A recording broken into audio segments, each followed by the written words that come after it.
Olá, seja bem-vindo ao nosso programa Linguagem da Fé. Estamos mais uma vez aqui com o professor Catão, teólogo, doutor pela Universidade de Estrasburgo. Boa tarde, professor. Boa tarde. Que alegria podemos agora iniciar o nosso segundo programa. E aí temos um tema palpitante, né? Vindo diretamente do Vaticano, a Lumen Fidei, a encíclica, a primeira encíclica do Papa Francisco, a luz da fé. O que significa aí Lumen Fidei? O que nós podemos entender já pelo título, professor Catão? O título tem algo de provocativo. Aliás, como toda atitude do Papa Francisco, sobre esse aspecto, não resta dúvida que ele escolheu muito bem o título da sua primeira encíclica. Porque a fé, em geral, é entendida como sendo aquilo que a gente, como um salto no escuro, né? Aquilo que a gente aceita sem entender, sem ter luz, sem clareza, né?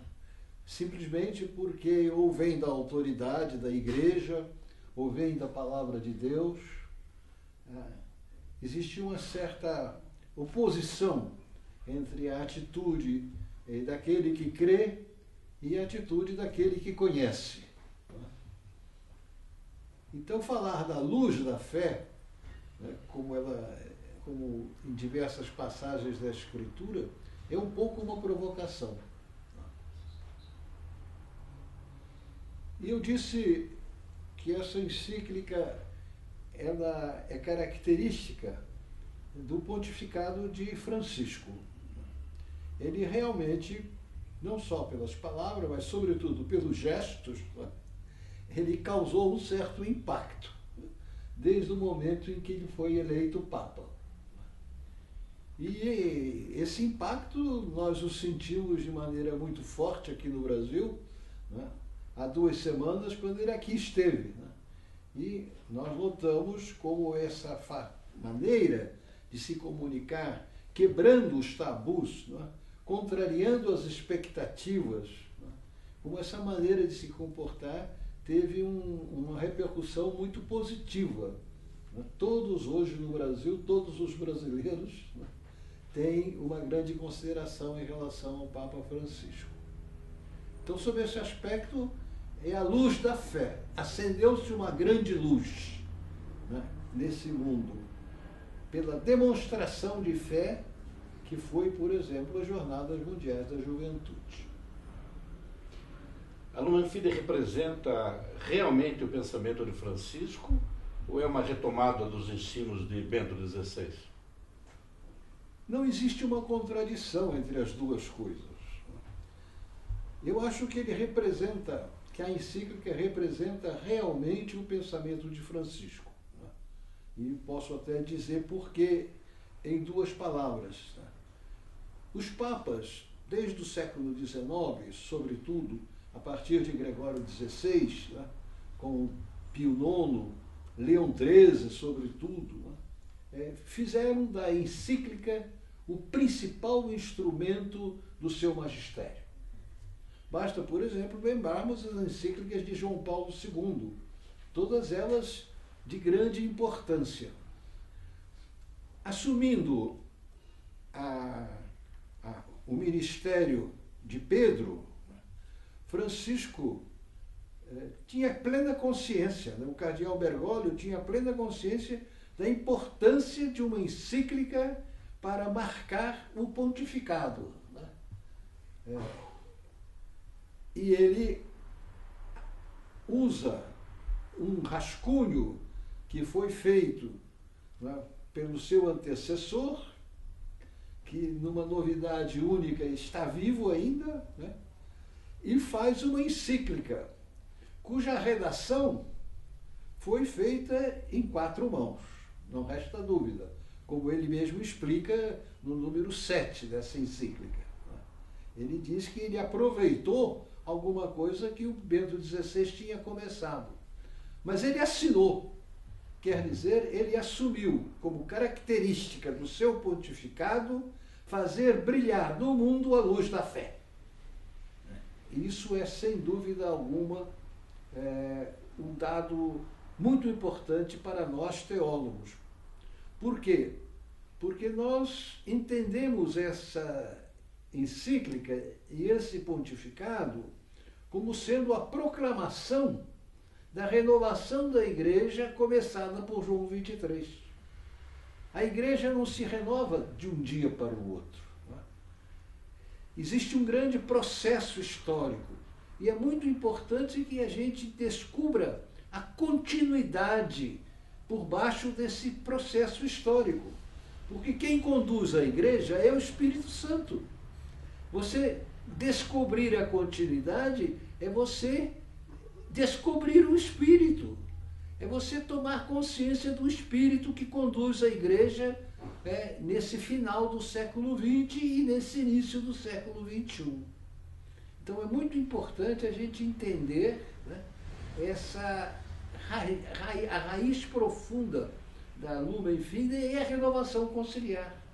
O que nós estamos vendo agora escancarado no meio do mundo é aquilo que sonhou João 23, quando no dia 25 de janeiro de 59, né, propôs aos cardeais e a toda a igreja que se convocasse um concílio. E aí, na sua visita ao Rio de Janeiro, o Papa Francisco disse que precisariam 100 anos para que o concílio realmente fosse plenamente realizado na prática, e que nós estamos exatamente na metade. Eu achei interessante essa colocação. É uma colocação que mostra um grande teólogo. Para nós, teólogos, o importante são os concílios, sem dúvida alguma. 21 concílios ecumênicos, através dos quais a Igreja vive desde o século IV, desde 325, que foi o primeiro. Não é? O Vaticano II foi o 21º. Mas não só o concílio, é o impacto que o concílio tem na igreja, o que nós chamamos tecnicamente de recepção do concílio. O concílio não é apenas aquilo que está nos documentos conciliares. O concílio é aquilo que resultou desses documentos, da maneira como eles foram recebidos na igreja. E dificilmente a gente pode dizer, consultando a história, que essa recepção se faz em menos de 50, 100 anos. O Concílio de Trento só foi recebido no Brasil 300 anos depois. Quer dizer, tem que se renovar as gerações. Renovam-se as gerações, porque, afinal de contas, o que é o concílio? Um conjunto de bispos. O Vaticano II, 2.300 bispos. A maioria tem uma formação anterior ao concílio. Todos têm uma formação anterior ao concílio. Então, para você mudar a maneira de pensar de pessoas de uma certa idade, não é muito fácil. São poucos os velhos de 80 anos que têm juventude de espírito. São as convicções arraigadas. Exato. Né? E qual é a significação da Lumen Fidei relativamente ao modo de agir de Francisco até agora?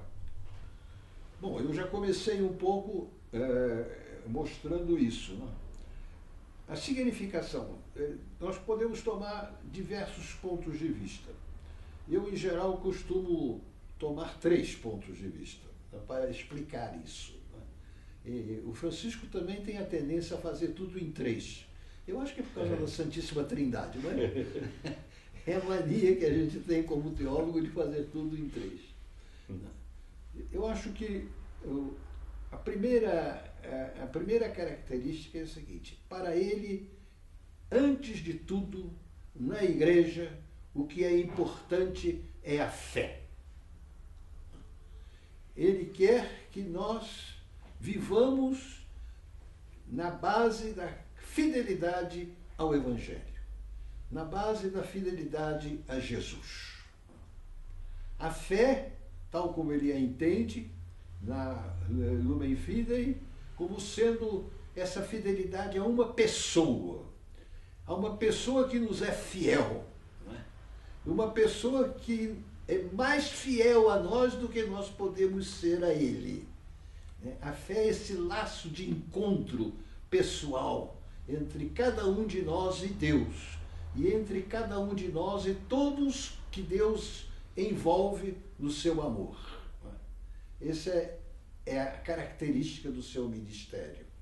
Por isso é que ele não é um ministro da igreja, ele é um ministro do mundo, ele é um ministro da salvação para todos os homens.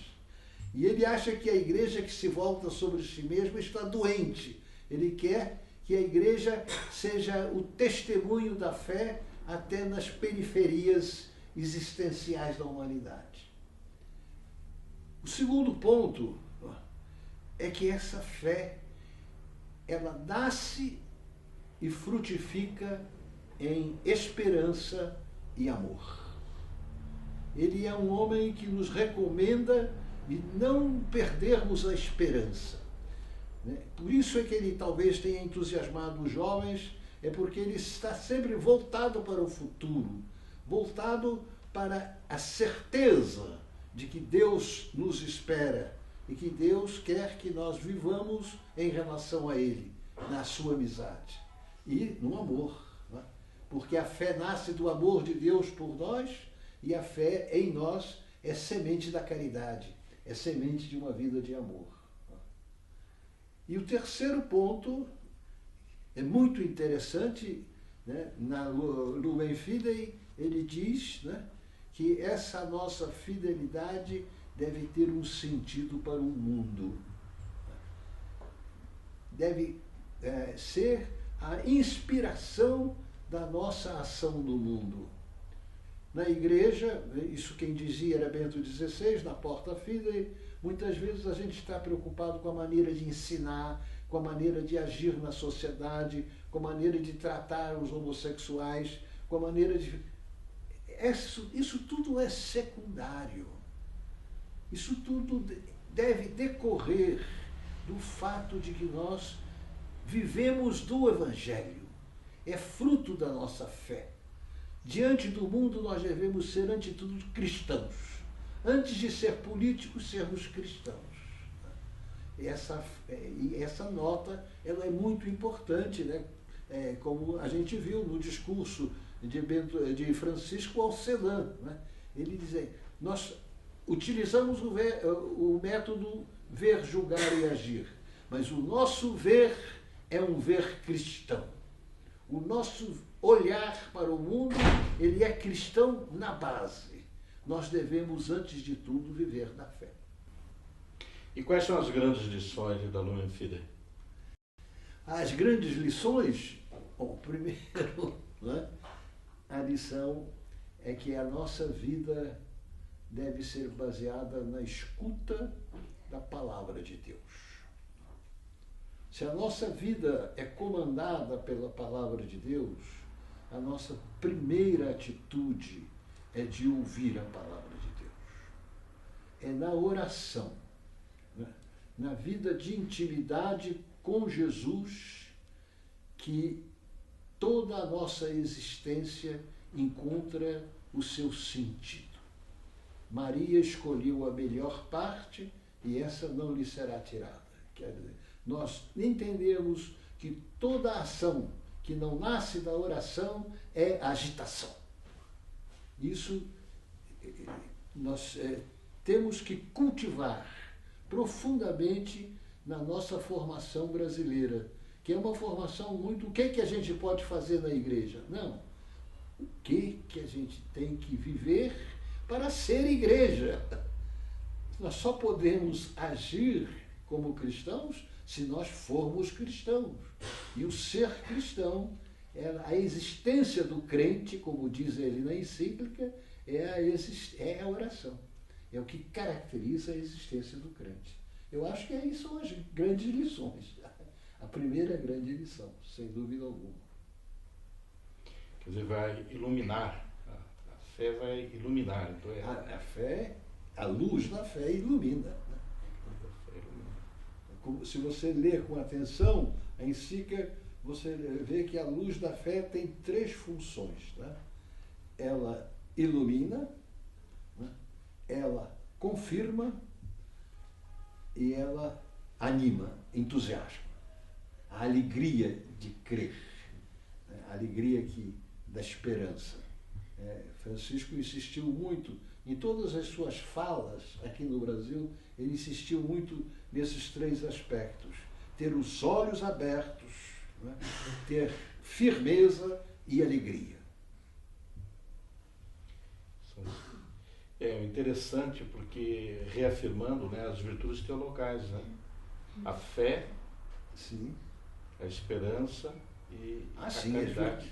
Não é por nada, por nada que essas virtudes são chamadas teologais.